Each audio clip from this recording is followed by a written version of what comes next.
네, 종로 빅매치의 밑그림들이 서서히 완성돼가고 있다는 느낌을 좀 갖게 됩니다. 이낙연 전 총리 그리고 황교안 자유한국당 대표의 선거 유세 장면 먼저 화면을 보겠습니다. 예, 아직 준비가 좀 덜 됐군요.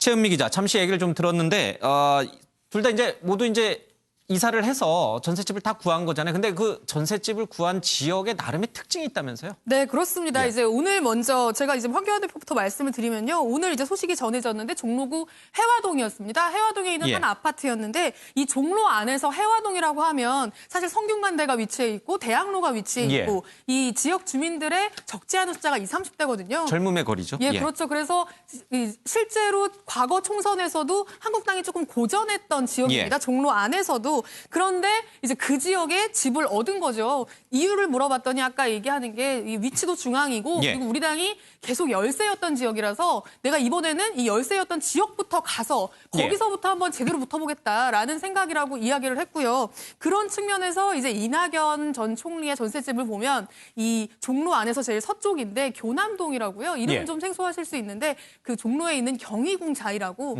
굉장히 고급 아파트입니다. 경복궁역 뒤쪽으로. 네, 그렇습니다. 최근에 들어섰고요. 한 2년 전에 들어섰는데 여기가요. 가구가 2,500세대예요. 그러니까 지난 총선에 없던 새로운 인구가 2,500세대가 유입이 됐다는 겁니다. 그게 이제 사람 수로, 인구 수로 하면 한 10,000명 가까이 되거든요. 9,000명 가까이가 새로 유입됐거든요. 그러니까 사실 이 표심은 아직 한 번도 뚜껑이 열려본 적은 없어요. 그런데 그럼에도 불구하고 여기 아파트가 평균 한 매매가가 16억 정도 한다고 하거든요.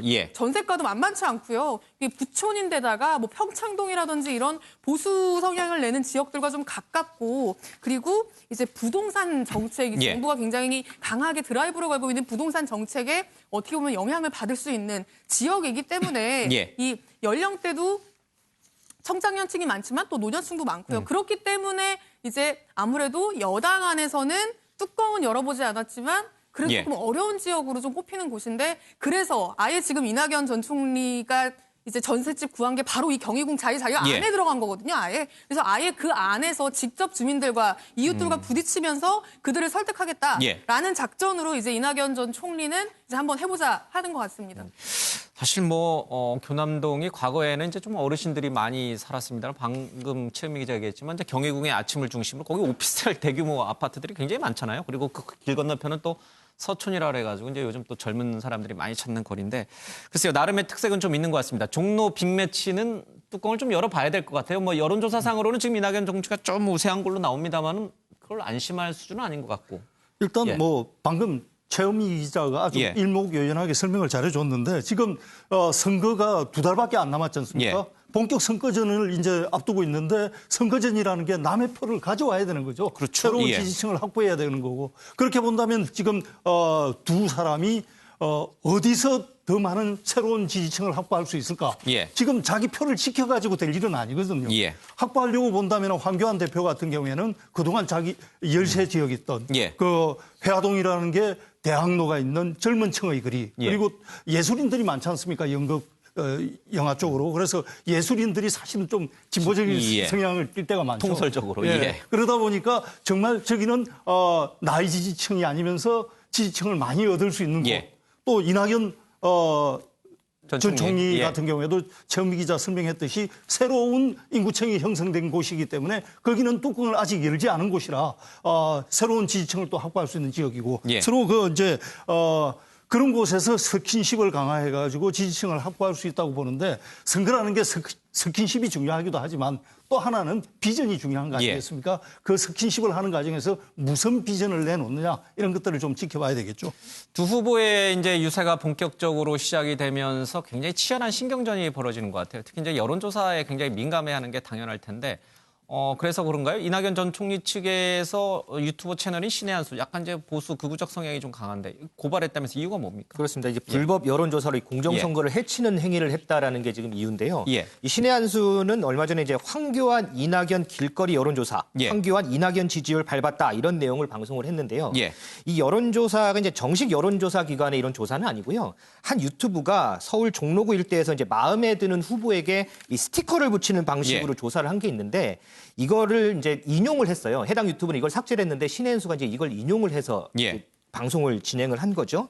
그러면서 이제 이 황교안 대표가 이낙연 전 총리를 이겼다 이런 내용을 방송을 했는데 이 전 총리가 가짜 뉴스에 대한 강경 대응을 밝히면서 고소를 했습니다. 이 전 총리 같은 경우는 일전에 왜 베트남을 방문을 해서 호치민 주석 거소를 해서 방명록 썼다가 이게 북한을 찬양하는 글이다 이런 게 올라와서 가짜 뉴스와의 전쟁을 선포하기도 했잖아요. 이제 그러면서 이 가짜 뉴스에게 강경 대응을 밝히는 이런 한 겁니다. 여론조사는 굉장히 엄격한 과학적 통계로 만들어져야 돼요. 그렇죠? 잘못하면 그건 굉장히 잘못된 인식, 오해를 불러일으킬 수 있으니까요. 알겠습니다. 그런데 이 종로 지역에는 한국 기독교 교회 협의회 건물이 있어요. 그렇죠? 우리가 흔히 뭐 한기총이라고 정광훈 목사라고 알고 있는데 그거와는 좀 다른 진짜 정통 교회 단체인 거죠? 네, 한기총에서 이제 분류되어서 나온 단체라고 하더라고요. 일단 이낙연 총리가 민심 듣기 행보를 보이고 있는 동안 어제 한교안 대표는 종교계를 찾는 모습이었습니다. 이 말씀하신 한교총 그리고 한국 기독교 교회 협의회를 각각 찾았는데요. 이 기독교 단체 중에서도 그동안 황 대표가 가깝게 지냈던 이 보수 성향으로 좀 기울어졌던 단체가 아닌 중도 보수 혹은 진보 성향까지로 분류되는 단체를 찾았습니다. 그러니까 기독교 아래서도 여러 목소리를 듣겠다 이런 취지였던 것 같은데 역시나 쓴소리를 들었습니다. 이 쓴소리에 황교안 대표가 어떤 답변을 했는지 직접 화면으로 보시겠습니다.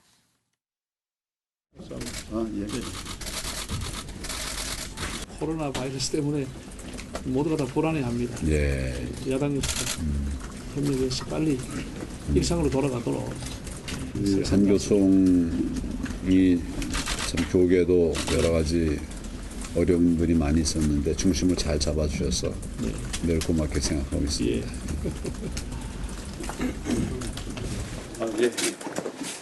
안녕하세요. 고맙습니다.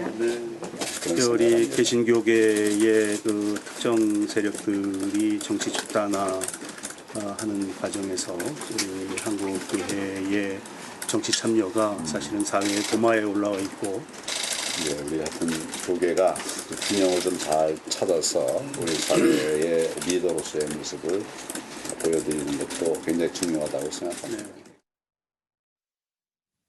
네, 이 광화문 집회 얘기가 나왔습니다. 이 코로나19로 불안해하시는 분들이 많으니까 이 광장에 나가지 않도록 반듯한 정치를 해달라 이런 얘기가 나왔는데 이 순간 정적이 흘렀다고 합니다. 그러니까 황 대표가 여기에 대한 구체적인 답변은 안 하고 뭐 중심을 잘 잡아줘서 고맙게 생각한다 뭐 이런 답변을 하면서 넘어가는 모습이었습니다.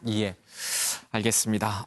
차기 대선 주자 관련된 이제 적합도 여론조사가 좀 있었는데 뭐 여전히 이낙연 전 총리가 많이 앞서가긴 합니다만은 사실 황교안 대표도 만만치 않게 좀 추격하고 있는 것 같아요. 네, 그렇습니다. 이게 문화일보와 엠브레인이 조사한 건데요. 이 조사는 50대만 조사를 한 겁니다. 우리나라 나이 50대 유권자만 대상으로 한 건데요. 1,007명을 대상으로 조사를 했는데 이낙연 전 총리가 33%로 제일 높았고요. 황교안 대표가 이제 그 뒤를 추격하는데 13.5%였습니다. 그래도 많이 따라왔다고 해도 2배 이상 차이가 나는 모습이고요. 유일하게 황교안 대표가 앞섰던 곳은 대구 경북. TK 지역에서는 황 대표가 28.3, 이 전 총리가 15.2%였고요. 이게 지금 사실 한국당이 그나마 조금 그래도 낫지 않느냐라고 생각하는 부산, 울산, 경남 지역. 뭐 지난번에는 뺏기긴 했지만 거기서도 이낙연 전 총리가 27.6%로 황 대표 15.1%보다 좀 앞서는 모습이었습니다. 사실 지금 종로에서 혈투가 벌어지고 있어서 차기 대선 주자 여론조사는 의미는 없는 것 같아요. 이번 총선에서 두 사람 중에 한 명은 저 후보군에서 나와야 될 거 아닙니까? 여론조사 후보군에서.